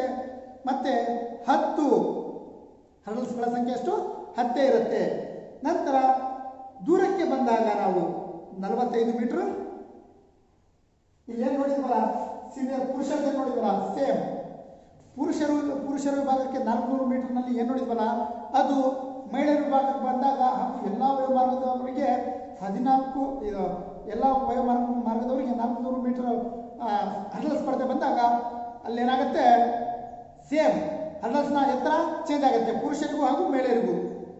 ಅಲ್ಲಿಯೂ ಕೂಡ 45 ಮೀಟರ್ ಪ್ರಾರಂಭದ ಗೆರೆಯಿಂದ ಮೊದಲನೆಯ ಹರ್ಡಲ್ಸ್ ಬರುತ್ತೆ. ನಂತರದಲ್ಲಿ 2 ಹರ್ಡಲ್ಸ್ಗಳ ಅಂತರ 35 ಮೀಟರ್ ಬರುತ್ತೆ. ನಂತರದಲ್ಲಿ ಕೊನೆಯ ಹರ್ಡಲ್ಸ್ನಿಂದ ಕೊನೆಯ ಗೆರೆಗೆ ಅಥವಾ 10ನೆಯ ಹರ್ಡಲ್ಸ್ನಿಂದ ಕೊನೆಯ ಗೆರೆಗೆ 40 ಮೀಟರ್ ಇರೋದನ್ನ ಕಾಣ್ತೀವಿ. ಅದು ಯಾರಿಗೆ? ಮಹಿಳೆಯರಿಗೆ ಹಾಗೂ ಎಲ್ಲ ವಯೋಮಾನದ ಬಾಲಕಿಯರಿಗೆ 400 ಮೀಟರ್ ಹರ್ಡಲ್ ಸ್ಪರ್ಧೆಯಲ್ಲಿ ಅಲ್ಲಿ ಬದಲಾವಣೆ ಆಗೋದು ಒಂದೇ, ಏನು ಹರ್ಡಲ್ಸ್ನ ಎತ್ತರ 762 ಸೆಂಟಿಮೀಟರ್. ರೈಟ್. ನಂತರದಲ್ಲಿ ವಿದ್ಯಾರ್ಥಿಗಳೇ under 14 boys and girls under 14 boys and ಗರ್ಲ್ಸ್ಗೆ ಬಂದಾಗ ವಿದ್ಯಾರ್ಥಿಗಳೇ ಇಲ್ಲಿ ನೋಡಿ, ಇಲ್ಲಿ 80 ಮೀಟರ್ ಓಟದ ಸ್ಪರ್ಧೆಯನ್ನು ಓಡಿಸ್ತಾರೆ. ಅವರಿಗೆ 80 ಮೀಟರ್ ಹರ್ಡಲ್ ಸ್ಪರ್ಧೆಯನ್ನ ಇಲ್ಲಿ ಓಡಿಸ್ತಾರೆ. ಅಲ್ಲಿ ಅದರ ಎತ್ತರ ಯಾವುದರ ಎತ್ತರ?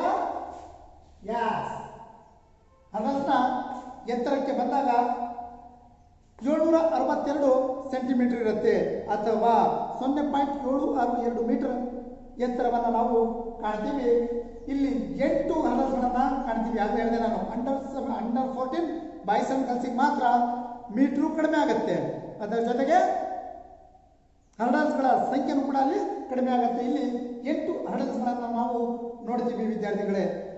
ನಂತರದಲ್ಲಿ ಇಲ್ಲಿ ಮೊದಲಿಗೆ ಅಂದರೆ ಪ್ರಾರಂಭದ ಗೆರೆಯಿಂದ ಮೊದಲನೆಯ ಹರ್ಡಲ್ಸ್ಗೆ 12 ಮೀಟರ್ ಇರೋದನ್ನ ಕಾಣ್ತೀವಿ. ಪ್ರಾರಂಭದ ಗೆರೆಯಿಂದ ಹರ್ಡಲ್ಸ್ಗೆ ಎಷ್ಟಿದೆ? ಮೊದಲನೇ ಹರ್ಡಲ್ಸ್ಗೆ 12 ಮೀಟರ್ ಇದೆ. ನಂತರದಲ್ಲಿ 2 ಹರ್ಡಲ್ಸ್ಗಳ ಅಂತರ ಬಂದಾಗ 8 ಮೀಟರ್ ಇದೆ. 2 ಹರ್ಡಲ್ಸ್ಗಳ ಅಂತರ ಬಂದಾಗ 8 ಮೀಟರ್ ಇದೆ. ನಂತರದಲ್ಲಿ 10ನೆಯ ಹರ್ಡಲ್ಸ್ನಿಂದ ಕೊನೆಯ ಗೆರೆಗೆ ಅಂತ್ಯದ ಗೆರೆಗೆ 12 ಮೀಟರ್ ಇರೋದನ್ನು ನಾವು ಕಾಣ್ತೀವಿ ವಿದ್ಯಾರ್ಥಿಗಳೇ. ಯಾರಿಗೆ? ಅಂಡರ್ 17 ಬಾಯ್ಸ್ ಅಂಡ್ ಗರ್ಲ್ಸ್, 14 ವರ್ಷದ ಒಳಗಿನ ಬಾಲಕ ಮತ್ತು ಬಾಲಕಿಯರಿಗೆ ಓಟದ ಸ್ಪರ್ಧೆ ಎಷ್ಟಿರುತ್ತೆ? 80 ಮೀಟರ್ ಇರುತ್ತೆ. ಹರ್ಡಲ್ಸ್ನ ಎತ್ತರ ಎಷ್ಟಿರುತ್ತೆ? 762 ಸೆಂಟಿಮೀಟರ್ ಇರುತ್ತೆ. ಒಟ್ಟು ಹರ್ಡಲ್ಸ್ಗಳ ಸಂಖ್ಯೆ 8. ಹಾಗೆಯೇ ಪ್ರಾರಂಭದ ಗೆರೆಯಿಂದ ಮೊದಲನೇ ಹರ್ಡಲ್ಸ್ಗೆ 12 ಮೀಟರ್, ನಂತರದಲ್ಲಿ 2 ಹರ್ಡಲ್ಸ್ಗಳ ಅಂತರ 8 ಮೀಟರ್. ಹಾಗೆಯೇ ಕೊನೆಯ ಹರ್ಡಲ್ಸ್ ಅಥವಾ 10ನೇ ಹರ್ಡಲ್ಸಿಂದ ಕೊನೆಯ ಗೆರೆಗೆ ಎಷ್ಟು ಮೀಟರು? 12 ಮೀಟರ್ ನಾವಿಲ್ಲಿ ಕಾಣ್ತೀವಿ.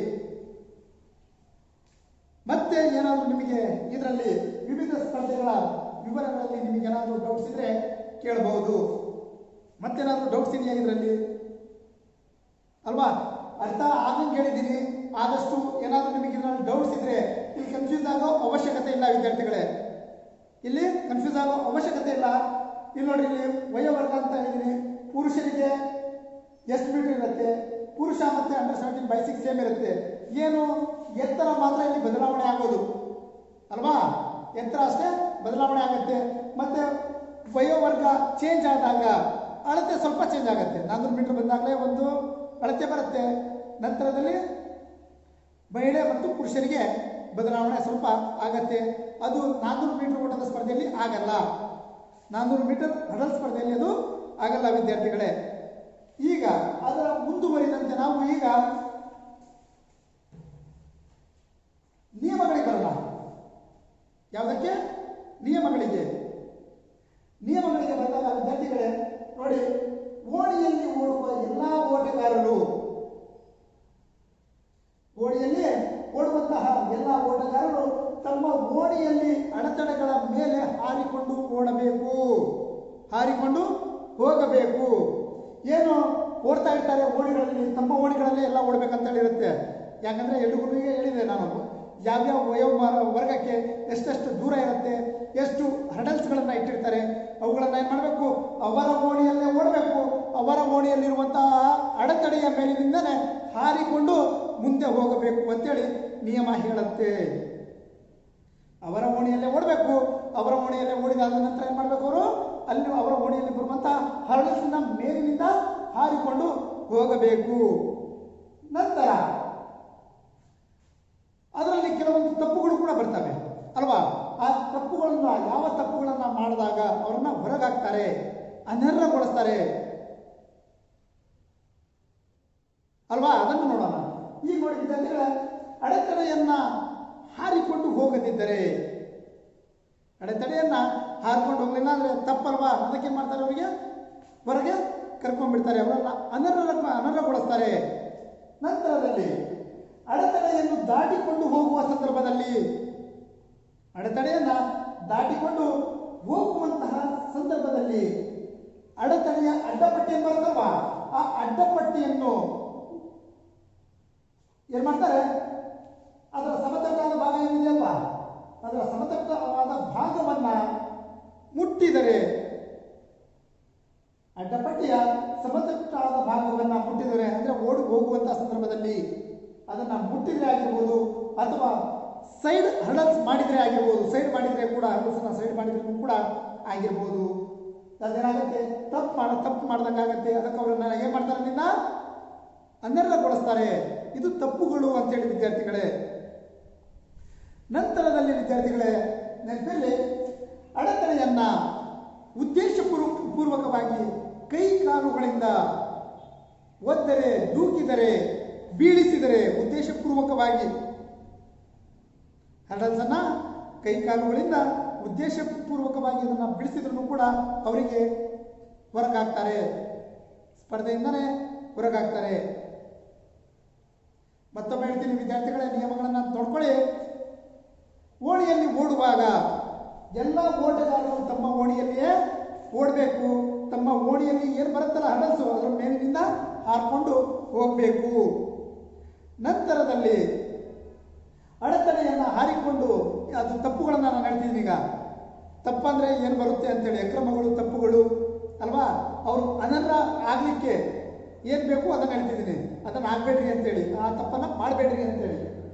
ಅಡೆತಡೆಯನ್ನ ಹಾರಿಕೊಂಡು ಹೋಗದಿದ್ದರೆ ತಪ್ಪು. ಅಡೆತಡೆಯನ್ನ ಹಾರಿಕೊಂಡು ಹೋಗದಿದ್ರೆ ಅದು ತಪ್ಪಾಗುತ್ತೆ. ನಂತರ ಅಡೆತಡೆಯನ್ನ ದಾಟಿಕೊಂಡು ಹೋಗುವಂತ ಸಂದರ್ಭದಲ್ಲಿ ಅಡೆತಡೆಯ ಏನು ಅಡ್ಡಪಟ್ಟಿ ಮೇಲ್ಗಡೆ ಇದೆಯಲ್ಲ, ಅದರ ಸಮತಟ್ಟಾದಂಥ ಭಾಗವನ್ನ ಕೈ ಕಾಲುಗಳಿಂದ ಮುಟ್ಟಿದರೆ ಅಥವಾ ಅದನ್ನ ಸೈಡ್ ಮಾಡಿದರೆ ಅದು ಕೂಡ ತಪ್ಪಾಗತ್ತೆ. ನಂತರದಲ್ಲಿ ಅಡೆತಡೆಯನ್ನ ವಿದ್ಯಾರ್ಥಿಗಳೇ ಕೈ ಕಾಲುಗಳಿಂದ ಉದ್ದೇಶಪೂರ್ವಕವಾಗಿ ಕೆಳಗೆ ಬೀಳಿಸಿದ್ರೆ, ಅಡೆತಡೆಯನ್ನ ಉದ್ದೇಶಪೂರ್ವಕವಾಗಿ ಕೆಳಗಡೆ ಬೀಳಿಸಿದ್ರೆ ಅದು ಕೂಡ ತಪ್ಪು. ಗೊತ್ತಾಯ್ತಾ ವಿದ್ಯಾರ್ಥಿಗಳೇ? ರೈಟ್. ಈಗ ನಾವು ಇಷ್ಟು ನಿಯಮಗಳನ್ನು ನೋಡಿದ್ವಿ, ಒಂದಿಗೆ ಹರ್ಡಲ್ಸ್ನ ರಚನೆಯನ್ನು ನೋಡಿದ್ವಿ ಅಲ್ವಾ? ನೆಕ್ಸ್ಟು ವಿವಿಧ ವಯೋಮಾನದವರಿಗೆ ಎಷ್ಟೆಷ್ಟು ದೂರದ ಸ್ಪರ್ಧೆಗಳಲ್ಲಿ ಅಳತೆಗಳು ಎಷ್ಟೆಷ್ಟಿದಾವೆ ಅಂತೇಳಿ ನೋಡಿದ್ವಿ. ನಂತರದಲ್ಲಿ ನಿಯಮಗಳನ್ನು ನೋಡಿದ್ದೀವಿ. ಈಗ ಸಾಧಕಿ ಅಂದರೆ ಕ್ರೀಡಾ ಸಾಧಕಿ ಅಂತ ಹೇಳ್ಬೋದು PT ಉಷಾ ಅವರನ್ನ ಅಲ್ವಾ? ಭಾರತದ ಹೆಮ್ಮೆಯ ಪುತ್ರಿ, ಪಯೋಳಿ ಎಕ್ಸ್ಪ್ರೆಸ್ ಅಲ್ವಾ? ಅವರನ್ನ ನೋಡ್ತೀವಿ. ಹಾಗೆ queen of Indian track and field ಅಂತ ಕೂಡ ನಾವು ಅವರನ್ನ ಕರಿತೀವಿ ಅಲ್ವಾ? Queen of Indian track and field ವಿದ್ಯಾರ್ಥಿಗಳೇ ನೆನಪಿರಲಿ. ಈಗ ಪಿ ಟಿ ಉಷಾ ಅವರ ಬಗ್ಗೆ ಬಂದಾಗ, ಪಿ ಟಿ ಉಷಾ ಇವರು ಕೇರಳ ರಾಜ್ಯದವರು. ಯಾವ ರಾಜ್ಯ? ಕೇರಳ ರಾಜ್ಯದ ಪಯೋಳಿ ಕುಚುಕೋಡೆ ಅಂತ ಬರುತ್ತೆ ಆ ಜಿಲ್ಲೆಯಲ್ಲಿ. ಕುಚುಕೋಡೆ ಅನ್ನೋ ಜಿಲ್ಲೆಯಲ್ಲಿ ಇವರು ಜನಿಸಿರ್ತಾರೆ. ಪಯೋಳಿ ಕುಚುಕೋಡೆ ಅಂತೇಳಿ ಅಲ್ಲಿ ಜನಿಸಿರ್ತಾರೆ. ಅವರು 27 ಜೂನ್ 1964ರಲ್ಲಿ ಜನನ. 27 ಜೂನ್ 1964ರಲ್ಲಿ ಕೇರಳದ ಪಯೋಳಿ ಅಂದರೆ ಕುಚುಕೋಡೆ ಜಿಲ್ಲೆಯಲ್ಲಿ, ಕುಚುಕೋಡೆ ಆ ಜಿಲ್ಲೆಯಲ್ಲಿ ಇವರು ಜನಿಸ್ತಾರೆ. ಯಾರು? P T Usha. ಇವರ ಪೂರ್ಣ ಹೆಸರು ಬಂದ್ಬಿಟ್ಟು ಪಿಳುವುಳಕಂಡಿ ತೆಕ್ಕಪೆರಂಬಿಲ್ ಉಷಾ. ಪಿಳುವುಳಕಂಡಿ ತೆಕ್ಕೆಪೆರಂಬಿಲ್ ಉಷಾ ಅಂತೇಳಿ ಇವ್ರದ್ದು ಪೂರ್ಣ ನಾಮ. ಅವರನ್ನ ಶಾರ್ಟ್ ಆಗಿ ಪಿ ಟಿ ಉಷಾ ಅಂತೇಳಿ ಕರೀತಾರೆ. ಅವರ ಪೂರ್ಣ ಹೆಸರೇನು? ಪಿಳುವುಳಕಂಡಿ ತೆಕ್ಕೆಪೆರಂಬಿಲ್ ಉಷಾ. ಇವರು ಯಾವ ರಾಜ್ಯದವರು? ಕೇರಳ. ಇವರನ್ನ ಅಡ್ಡ ಹೆಸರಿನಿಂದ ಕರೀತಿದ್ರು, ಅದು ಪಯೋಳಿ ಎಕ್ಸ್ಪ್ರೆಸ್.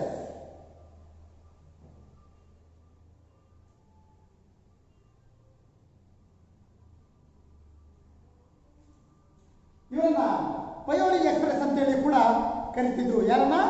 ಪಿ ಟಿ ಉಷಾ ಅವರನ್ನ. ಇವರು ಕೇರಳ ರಾಜ್ಯದ ಪಯೋಳಿ ಎಂಬಲ್ಲಿ, ಅಂದರೆ ಕುಚುಕೋಡೆ ಜಿಲ್ಲೆಯ ಪಯೋಳಿ ಎಂಬಲ್ಲಿ ಇವರು ಜನಿಸ್ತಾರೆ. ಎಷ್ಟರಲ್ಲಿ? 27 ಜೂನ್ 1964ರಲ್ಲಿ ಜನಿಸ್ತಾರೆ.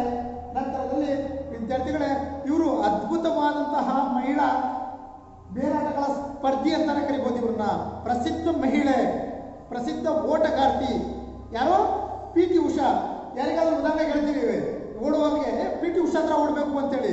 ಯಾಕಂದ್ರೆ ಉದಾಹರಣೆ ತಗೊಳ್ಳೋದೆ ಅವರನ್ನ. ಯಾಕಂದ್ರೆ ಅಷ್ಟು ಸಾಧನೆ ಶಿಖರವನ್ನೇ ಏರಿರುವಂತಹ ಕ್ರೀಡಾಪಟು ಅಂತಾನೆ ನಾವು ಹೇಳ್ಬೋದು, ಸ್ಪರ್ಧಿ ಅಂತಾನು ಕೂಡ ನಾವು ಕರಿಬಹುದು. ವಿದ್ಯಾರ್ಥಿಗಳೇ ನೆನಪಿರಲಿ, ಇವರನ್ನ ಪಯೋಳಿ ಎಕ್ಸ್ಪ್ರೆಸ್ ಅಂತ ಕರಿತಿದ್ರು. ಇವರನ್ನ ಮತ್ತೊಂದು ಹೆಸರಿನಿಂದ ಕೂಡ ಕರಿತಿದ್ರು ವಿದ್ಯಾರ್ಥಿಗಳೇ, queen of Indian track and field ಅಂತೇಳಿ. Queen of Indian track and field ಅಂತಾನು ಕೂಡ ಇವರನ್ನ ಕರಿತಿದ್ರು. ಯಾರನ್ನ? ಪಿ ಟಿ ಉಷಾ ಅವರನ್ನ. ನಂತರದಲ್ಲಿ ವಿದ್ಯಾರ್ಥಿಗಳ ಇವರ ಸಾಧನೆಗೆ ಸ್ವಲ್ಪ ಹಿಂದೆ ನಾವು ಬಂದಾಗ, ಇವರು 1976ರಲ್ಲಿ ಕೇರಳ ಸರ್ಕಾರ ಪ್ರಾರಂಭಿಸಿದ ಮಹಿಳೆಯರ ಕ್ರೀಡಾ ಶಾಲೆಗೆ ಇವರು ಸೇರ್ಕೋತಾರೆ. ಯಾರು? P T Usha. ಅವರು ಚಿಕ್ಕ ವಯಸ್ಸಿನಲ್ಲಿಯೇ ಅವರು ಕೇರಳ ಸರ್ಕಾರ ಒಂದು ಶಾಲೆಯನ್ನು ಪ್ರಾರಂಭ ಮಾಡ್ತಾರೆ. ಆ ಶಾಲೆಗೆ, ಮಹಿಳೆಯರ ಶಾಲೆಗೆ ಇವರು ಸೇರ್ಕೋತಾರೆ. ನಂತರದಲ್ಲಿ 1979ರಿಂದ ಇವರು ಕ್ರೀಡೆಗಳಲ್ಲಿ ಭಾಗವಹಿಸಲು ಪ್ರಾರಂಭ ಮಾಡ್ತಾರೆ. ಅಲ್ಲಿಂದ ಅವರು ಪ್ರಾರಂಭ ಮಾಡ್ತಾರೆ. ಯಾರು? P T Usha. ಎಷ್ಟರಿಂದ? 1979ರಿಂದ. ಹಾಗೆ ನೋಡಿ ವಿದ್ಯಾರ್ಥಿಗಳೇ, ಇವರು ತಮ್ಮ ಕ್ರೀಡಾ ಜೀವನವನ್ನು ಅದ್ಭುತವಾಗಿ ಪ್ರಾರಂಭ ಮಾಡ್ತಾರೆ. ಅತ್ಯದ್ಭುತವಾಗಿ ಅವರು ನಿವೃತ್ತಿ ಕೂಡ ಹೊಂದುತ್ತಾರೆ. ಅಷ್ಟು ಉತ್ತಮವಾದಂತಹ ಸಾಧನೆಯನ್ನ ಇವರು ಹಡಲ್ಸ್ನಲ್ಲಿ ಮಾಡಿದ್ದಾರೆ. ಅಂತಹ ಸಾಧಕಿ ಅಂತ ಕೂಡ ನಾವು ಕರಿಬಹುದು. ಇವರು ರೈಲ್ವೆ ಉದ್ಯೋಗಿಯಾಗಿಯೂ ಕೂಡ ಕಾರ್ಯವನ್ನು ನಿರ್ವಹಿಸಿದ್ದಾರೆ. ನಿರ್ವಹಿಸಿದ್ರು ಅಂತ ಕೂಡ ನಾವು ಅಲ್ಲಿಯೂ ಕೂಡ ಅವರ ಸೇವೆ ಸಲ್ಲಿಸಿದ್ರು ಅಂತ ಹೇಳ್ಬೋದು ವಿದ್ಯಾರ್ಥಿಗಳೇ. ಇನ್ನೊಂದು, ಕೇರಳದಲ್ಲಿ ಇವರೊಂದು ಶಾಲೆಯನ್ನು ಕೂಡ ಪ್ರಾರಂಭ ಮಾಡಿದ್ದಾರೆ. ಯಾರು? ಪಿ ಟಿ ಉಷಾರವರು ಉಷಾ ಸ್ಕೂಲ್ ಆಫ್ ಅಥ್ಲೆಟಿಕ್ಸ್ ಅಂತೇಳಿ, ಉಷಾ ಸ್ಕೂಲ್ ಆಫ್ ಅಥ್ಲೆಟಿಕ್ಸ್ ಅಂತೇಳಿ ಒಂದು ಶಾಲೆಯನ್ನು ಕೂಡ ಕೇರಳದಲ್ಲಿ ಪ್ರಾರಂಭ ಮಾಡಿದ್ದಾರೆ. ಅಷ್ಟು ಅವರ ಕಿರು ಪರಿಚಯ ಅಂತ ನಾವು ಹೇಳ್ಬೋದು ವಿದ್ಯಾರ್ಥಿಗಳೇ. ಇನ್ನು ಅದರ ಮುಂದುವರಿದಂತಹ ಭಾಗ, ಇನ್ನು ನಾವು ಸಾಧನೆಗಳ ಬಗ್ಗೆ ನಾವು ಮುಂದಿನ ತರಗತಿಯಲ್ಲಿ ತಿಳ್ಕೊಳ್ಳೋಣ. ಇನ್ನು ಇದರಲ್ಲಿ ಏನಾದರೂ ಡೌಟ್ಸ್ ಇದ್ದರೆ ಕೇಳಬಹುದು. ಮುಂದೆ ಇನ್ನು ಸಾಧನೆಗಳ ಬಗ್ಗೆ, ಎಲ್ಲರ ಸಾಧನೆಗಳ ಬಗ್ಗೆ, ಇನ್ನು ಕ್ರೀಡಾಪಟುಗಳ ಬಗ್ಗೆ ಪರಿಚಯವನ್ನು ಮಾಡ್ಕೊಳ್ಳೋದಿದೆ ವಿದ್ಯಾರ್ಥಿಗಳೇ. ಇನ್ನೂ ಏನಾದರೂ ನಿಮಗೆ ಇದರಲ್ಲಿ ಡೌಟ್ಸ್ ಇದ್ದರೆ ಕೇಳಬಹುದು. ರೈಟ್, ಏನು ಡೌಟ್ಸ್ ಇಲ್ವಾ? ರೈಟ್, ನಮಸ್ಕಾರ.